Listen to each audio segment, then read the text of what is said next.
네, 시청자 여러분 안녕하십니까? 경제투자노트 진행의 신유정입니다. 최근 서울 아파트 매매값이 21주 연속 상승세를 이어가고 있다라고 합니다. 이렇게 일부 지역의 집값은 계속해서 오르고 있고 자재값까지 오르고 있는 상황이어서 부동산 시장, 이 주가의 흐름이 좋지가 않은데요. 그래서인지 이 건설업종 2022년 하반기 이후 계속해서 좀 부진한 흐름을 보였습니다.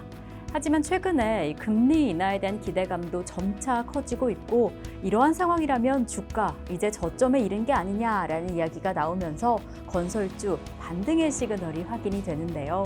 지금 이러한 건설주에 최근 정부 정책에 대한 기대감이 더 강하게 불어왔습니다. 8월 8일에 공개가 된 정부의 부동산 대책 그리고 지금 건설주의 상황은 어떠한지 오늘 자세히 이야기 나눠보도록 하겠습니다.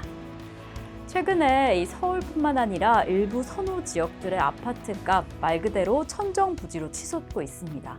하지만 비교를 해보면 지방이나 비인기 지역은 변화가 거의 없거나 오히려 하락세를 유지하고 있는데요. 그래서 정부는 지금 지역과 주택의 유형별로 맞춤형 대응이 필요하다라고 판단하면서 이번 8월 8일 부동산 대책을 내놓았습니다. 국민 주거 안정을 위한 주택 공급 확대 방안인데요. 이 정부는 향후 6년간 서울과 수도권에 총 42만 7천 호 이상의 주택과 신규 택지를 공급하겠다라는 구상을 밝혔습니다. 특히나 서울과 서울 인근 지역에 그린벨트를 해제해서 8만 호 규모의 신규 택지를 공급하겠다라는 계획도 덧붙였습니다. 이에 정부는 우선 내년까지 신규 매입 임대주택을 11만 구가량으로 수도권에 집중 공급하기로 공개를 했습니다.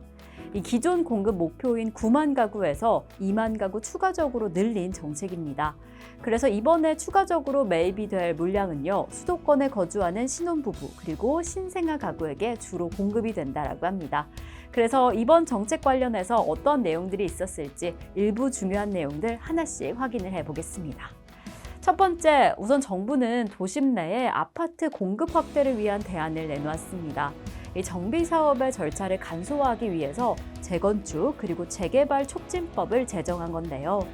이 재건축 조합 설립 동의 요건을 기존 75%에서 70%로 동별 2분의 1에서 3분의 1로 완화하면서 조합 설립 동의로 간주할 수 있는 범위도 확대하겠다라고 밝혔습니다.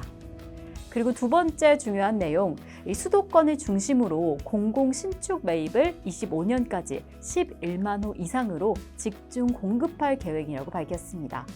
이 서울 지역의 경우에는 빌라뿐만 아니라 비아파트 공급이 정상화될 때까지 공공주택을 전 월세로 무제한 공급할 계획입니다. 이 기존 공공주택이 가지고 있던 문제는 분양 전환이 잘 되지 않는다라는 점이었는데 이번에는 분양 전환이 가능한 신축 매입 주택을 도입하겠다라고 밝혔습니다.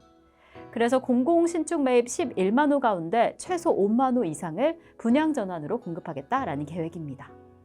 그리고 신축 소형 주택을 구입하는 경우에 취득세, 종부세, 양도세를 산정할 경우에 이 주택수에서 제외하는 기간이 2027년 12월까지로 확대가 됩니다.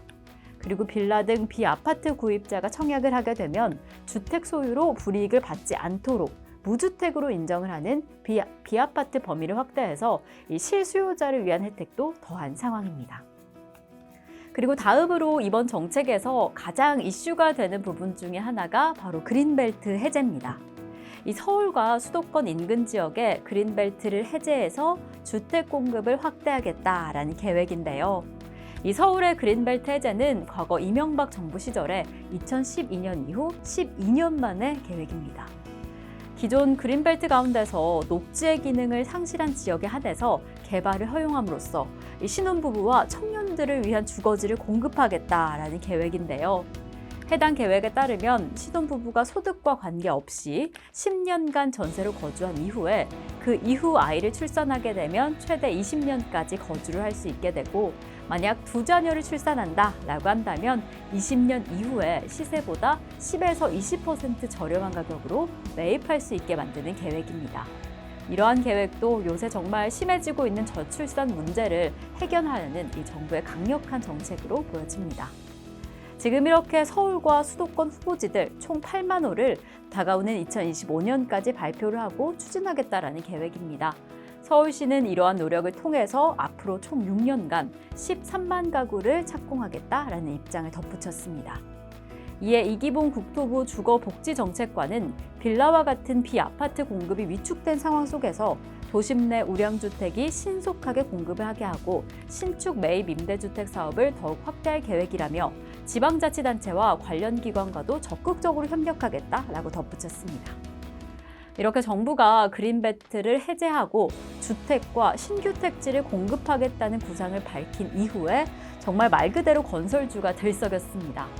이 부동산 대책 발표 이후에 KRX 건설 지수는 3거래일 연속으로 상승을 했고요. 그러니까 이 정책 발표가 이뤄진 8일의 시작으로 급등하는 종목들까지 정말 많이 확인이 됐습니다. 우선 택지 개발 프로젝트에 참여할 것으로 알려진 건설 기업들은 상한가에 터치하기도 했고요. 이러한 대형 건설사뿐만 아니라 이 건설기계 기업들의 주가가 정말 상당한 폭으로 상승했습니다. 이 건설기계 업 가운데서도 정비사업 수주잔고가 많은 업체들의 수혜가 크게 예상이 되기도 했습니다. 자, 이러한 주가의 흐름에 정부 대책의 기대감까지 더해진다라고 한다면 건설주를 조금 더 기대해봐도 될까요? 사실 아직은 온전히 안심할 수는 없어 보이긴 합니다. 우선 8월 8일 이 대책의 효과가 실제 건설주의 실적으로 반영되는 데는 시간이 다소 걸릴 것이다 라고 해석이 됩니다. 우선 대책에서 제시가 된 총 49개의 방안 가운데 법안을 개정하고 제정하는 데 필요한 사안이 40%에 달한다라고 하고요. 이 가운데 현장들의 원가율이 좀 높다라는 점이 건설주의 위험 부담으로 계속해서 꼽히고 있습니다. 그렇기 때문에 지금은 조금 더 장기적인 관점으로 건설주에 접근해야 한다라는 의견이 강력합니다. 이 건설주 전반적으로 실적이 개선되는 데는 시간이 좀 필요해 보인다라는 의견입니다. 그리고 계속해서 이어지고 있는 글로벌 시장의 지정학적 리스크에도 좀 체크를 해보셔야 할 것 같습니다. 이러한 지정학적 리스크에 국내 건설사들의 수주 이슈도 좀 크게 흔들리고 있습니다. 현재 중동 지역에 진출해 있는 국내 건설사는 총 87개사, 그리고 이스라엘의 발전 기자재 업체로 들어가고 있는 1개사가 있습니다. 중동은 이 국내 건설사들의 수주 텃밭이다라고 불릴 만큼 이 해외 사업 분야에서 아주 큰 비중을 차지하는데요. 그래서 1분기 국내 건설사들의 해외 수주액은 55억 2천만 달러, 우리 돈으로는 7조 5천억이 넘는 엄청난 규모인데 이 가운데서 중동 지역에서만 올린 수주액이 그 절반에 달하는 수준이죠. 그래서 앞으로 중동의 정세 불안이 더 심화가 된다라고 한다면 건설주들의 수주에도 큰 문제가 생길 것으로 보여집니다. 이에 건설업계는 더욱이나 이스라엘과 이란의 갈등에 주목하고 있습니다. 지금 이러한 상황에 더불어서 중동의 물류 이동 통로인 호르무즈 해협과 수에즈 운하가 봉쇄될 경우 상황은 더 심각해질 가능성이 있습니다. 그래서 이렇게 중동 지역의 갈등은 기존의 공사, 물류, 자재, 기자재에도 큰 악재가 될 가능성이 매우 높은데요. 그래서 건설주 전반에 긴장감이 다시금 감돌고 있습니다. 실제로 최근에 다시금 이렇게 불거진 지정학적 위기감에 KRX 건설 지수는 정부 정책에 대한 기대감에서 올랐던 그 상승폭을 다시 반납하고 있는 상황입니다.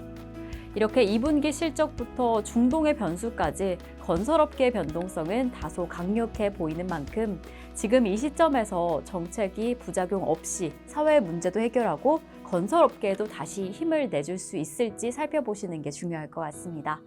저희가 준비한 소식은 오늘 여기까지입니다. 다음 주에 더 알찬 투자 노트로 찾아뵙겠습니다. 시청해주신 여러분 고맙습니다.